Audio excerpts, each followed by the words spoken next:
Kwa majina naitwa Nyamara Elisha, ni afisa ustawi jamii mkoa wa Dar es Salaam, na tuseme tu kwamba ni siku ya wapendanao, na siku ya wapendanao kimsingi kama jina lenyewe tu linavyozungumza ni siku ambayo inatuashiria na kutupatia ujumbe wa kwamba sisi kama wanadamu tunapaswa kupendana.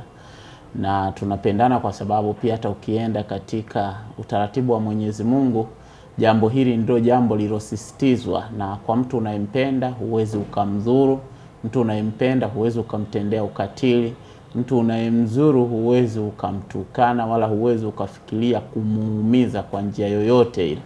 Kwa hiyo upendo unatawala na unakuwa ni jambo ambalo kimsingi linasisitizwa. Sasa katika kuliimarisha siku hii pia inakuja katika kuleta tu chachu, si kwamba ndo siku muhimu tu tunayopaswa kupendana, lakini ni siku ambayo inazidi kutukumbusha na kutuhamasisha kwamba tuishi katika kupendana, na isichukuliwe katika tafsiri ya watu wanavyoipeleka katika swala la mahusiano labda ya kimapenzi au rafiki wa kimapenzi.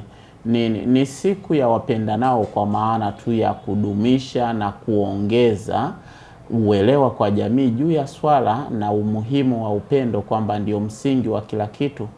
Na pale tunapokuwa tunaimarisha upendo, mtu akimpenda baba yake, mtu akimheshimu utampenda, utamheshimu, lakini ni mtoto wako, lakini ni mme wako, ni mke wako, lakini ni mfanyakazi mwenzako, lakini ni mjasiriamali mwenzako.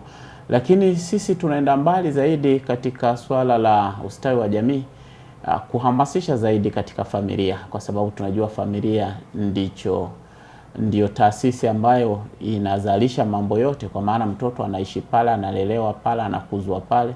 Basi tunaamini wazazi wakipendana, tunapeleka ule upendo pia kwa watoto. Kwa hiyo siku hii sisi tungeitilia hamasa zaidi kwa familia, kuonyesha upendo, kuendeleza upendo, kuimarisha upendo, lakini zaidi upendo huu pia hatuwezi kuacha kukwazana. Kwa hiyo upendo huu unapotawala, tunatangaza pia msamaha, kwamba msamaha ule unapotokea basi ni upendo unatawala, kwa sababu aliyekwazika amesamehe na aliyekuwa amesamehe na ameomba msamaha.